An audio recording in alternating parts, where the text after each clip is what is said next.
À toi toute la gloire. Au nom de Jésus. Amen. Alléluia.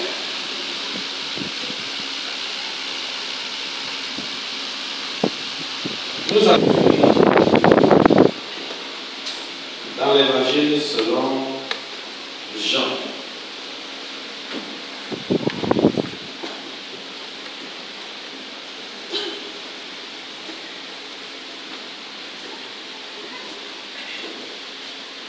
Évangile selon Saint Jean. Allons au chapitre 3e.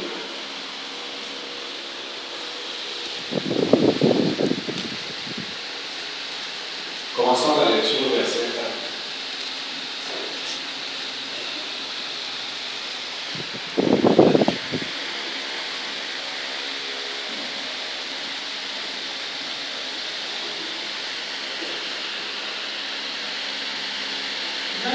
À partir du verset 4, il est écrit. Verset 1. À partir du verset 1, il est écrit. Mais il y eut un homme d'entre les pharisiens nommé Nicodème, un chef des Juifs, qui vint lui auprès de Jésus de nuit et lui dit: Rabbi, nous savons que tu es un docteur venu de Dieu, car personne ne peut faire ces miracles que tu fais si Dieu n'est pas avec lui. Si Dieu est avec lui. Jésus lui répondit: en vérité, je te le dis, si un homme ne naît de nouveau, il ne peut voir le royaume de Dieu. Nicodème lui dit: comment un homme peut-il naître quand il est Dieu? Peut-il entrer dans le sein de sa mère et naître?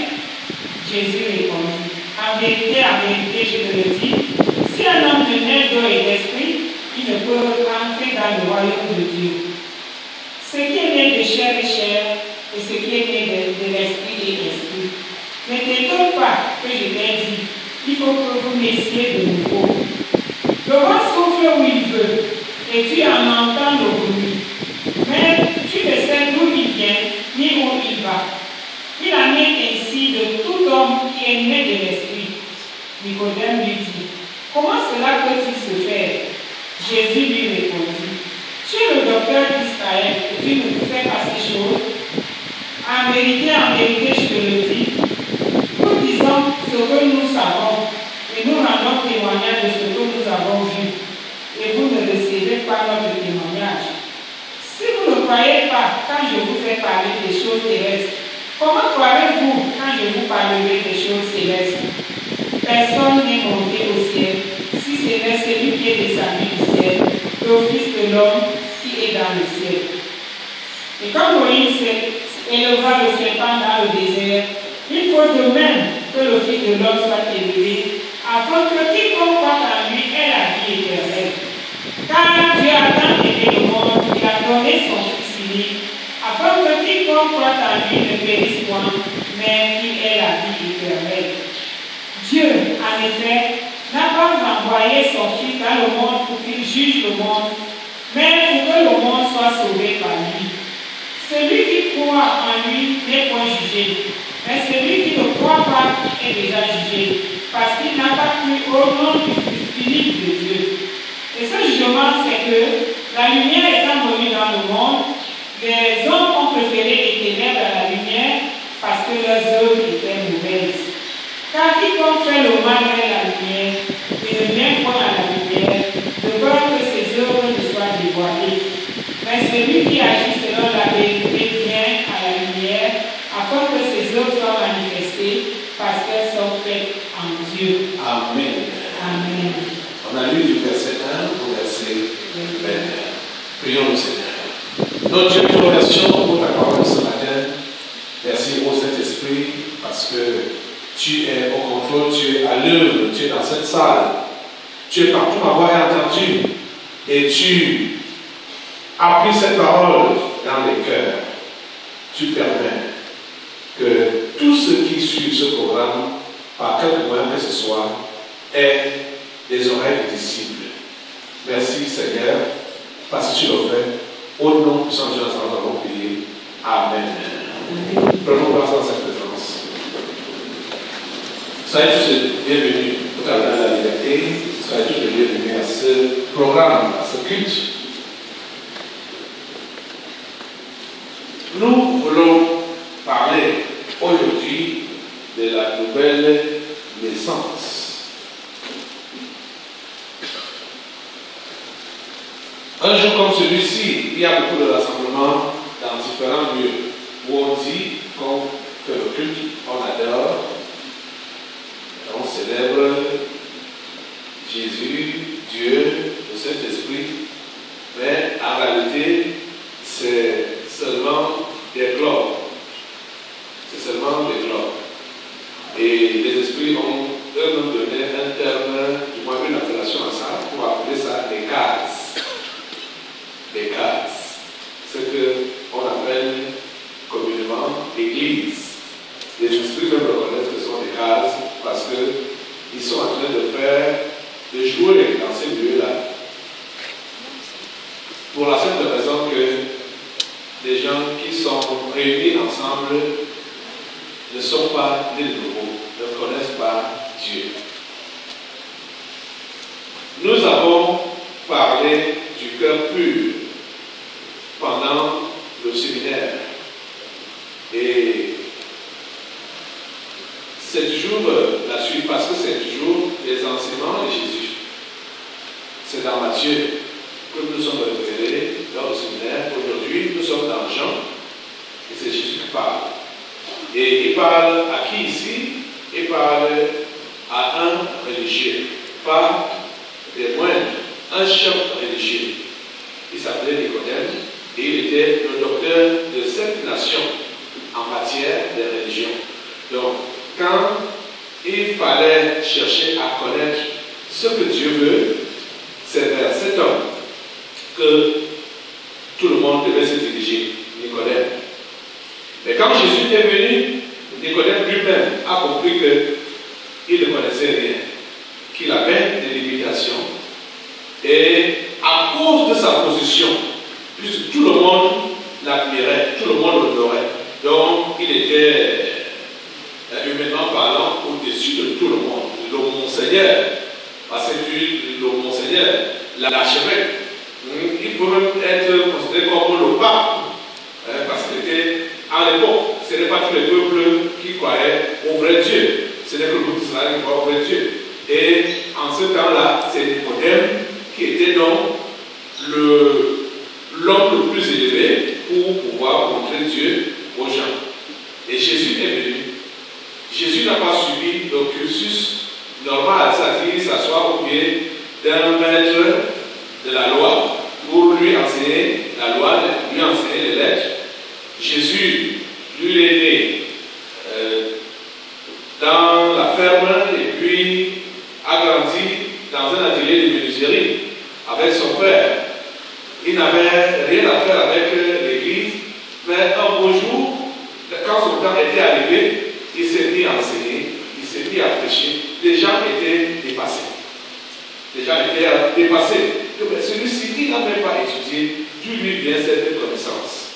Et quelqu'un comme Nicodème comme ça, compte tenu de sa position, ne voulait pas être comme le commun des mortels, c'est-à-dire aller après Jésus, marcher après lui pour suivre son enseignement. Il a donc calculé la lune, car il faisait noir, pour venir en cachette poser des questions à Jésus. Vous savez, l'orgueil nous tue pour rien. L'orgueil nous tue pour rien. L'orgueil tue plusieurs pour rien. Nicodème ne voulait pas s'abaisser comme les autres hommes. Parce que les disciples de Jésus allaient derrière lui, des foules nombreuses le suivaient pour écouter ses enseignements. Nicodème a dit non, je ne peux pas me rabaisser à ce niveau-là. Personne ne doit me voir. Il faut que j'aille en cachette et que je lui pose mes questions. Il était préoccupé. Vous comprenez que sa religion ne lui a pas montré le chemin de Dieu. Et dans sa religion, il était conscient qu'il ne connaissait pas Dieu. Heureusement, il a été modèle à ce niveau-là.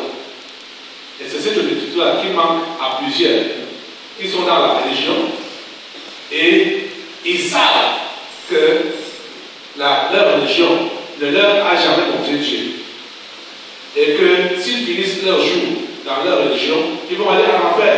Ils n'ont pas le courage de faire comme Nicodème pour aller poser la question au bon endroit et chercher la vraie solution pour leur problème.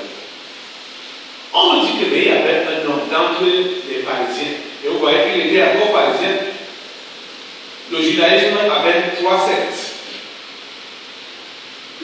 La secte des pharisiens était la secte la plus rigide.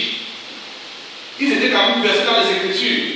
Ils croyaient aux esprits, ils croyaient à la résurrection, ils croyaient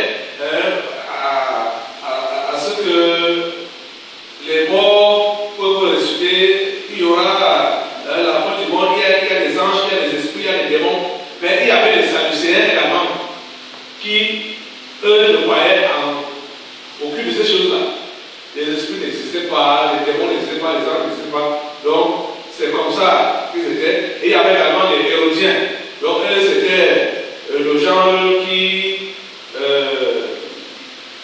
fait la religion pour les hommes politiques. C'est-à-dire, les Hérodiens étaient les défenseurs des rôles du gouvernement. C'est-à-dire, il faut faire la religion comme aujourd'hui, on voit qu'il y a des pasteurs qui, en disant qu'ils vont faire leur ministère, ils n'ont rien à faire avec le bas peuple. Ils veulent être les pasteurs des hautes personnalités. Donc il faut seulement aller avec les directeurs, les ministres et consorts. Donc les Hérodiens étaient le genre là. Les pharisiens, si, par tout le peuple, étaient considérés quand même comme ceux qui étaient un peu plus proches de Dieu, un peu plus proches de la vérité. Et c'est là que était donc Nicodème, cet homme. Mais il y a eu un homme dans les pharisiens nommé Nicodème, un chef des Juifs. Vous comprenez? Donc, ça veut dire quoi? Tous les Juifs le considéraient. Il était un chef, un patron. Qui vint, lui, auprès de Jésus de nuit? Qui vint, lui, auprès de Jésus de nuit? Et lui dit, Rabbi, vous voyez, il appelle aussi comme les autres l'appelaient. D'ailleurs, Rabbi, c'est-à-dire maître. Ça, c'était la façon qu'on s'adressait à son supérieur. À l'époque, c'est Rabbi. Nous savons que tu es un docteur venu de Dieu. Nous savons pourquoi il parle comme ça. Pourquoi il dit nous? Pourquoi il ne dit pas je? Pourquoi il ne dit pas je sais? Ça veut dire quoi? Au milieu il y a eu des discussions. Et c'est sûr qu'une partie disait que cet homme-là va venir de Dieu. Parlant de Jésus, hein? Et il était parmi ceux-là qui étaient sûrs que Jésus venait de Dieu. Il a donc décidé de faire le déplacement seul la nuit pour aller poser donc cette question à Jésus. Rabbi, nous savons que tu es un docteur venu de Dieu, car personne ne peut faire ces miracles que tu fais si Dieu n'est avec lui. Vous avez compris?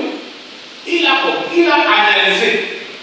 Il a compris que cet homme de Jésus n'agit pas par lui-même. Certainement, Dieu est avec lui. Jésus lui répondit, en vérité, je te le dis, si un homme ne naît de nouveau, il ne peut voir le royaume de Dieu. Jésus était un peu bizarre. Jésus ne répondait pas souvent aux questions des gens la manière qu'il voulait. Parce que les gens n'ont pas changé. Les gens sont les mêmes. Les cœurs des gens sont les mêmes. Vous allez voir que quelqu'un vient à l'église. Il vient avec une préoccupation, soi-disant. Mais en réalité, son problème est ailleurs. Son problème est ailleurs. Et comme Jésus, lui, il connaît nos pensées, il connaît nos reins, lui va aller droit sur le problème qui t'a amené vers lui. Vous voyez l'introduction de Nicodème. Il parle, nous savons que tu es un docteur venu de Dieu, car personne ne peut faire ces miracles que tu fais si tu es avec lui. Et quelle est la réponse de Jésus? Hein? En vérité, je te dis, si un homme est de vous, il peut voir l'homme de Dieu. Ça a un rapport. La question de Nicodème a un rapport avec la réponse de Jésus. Est-ce qu'il y a vraiment un rapport là? Est-ce qu'il y a une cohésion? Il n'y a pas de cohésion, apparemment. Mais Jésus avait compris que cet homme de Nicodème voulait naître de nouveau. Que c'était là son problème. Jésus avait compris que cet homme de Nicodème veut aller au ciel. Et Jésus est allé droit au but pour dire Nicodème, je sais, tu es un homme éduqué. Donc, avant même d'aller sur ton problème, tu veux d'abord faire une longue introduction. Hein? Jésus lui est allé droit au but. Il dit que si tu veux aller au ciel, il faut savoir que tu dois naître de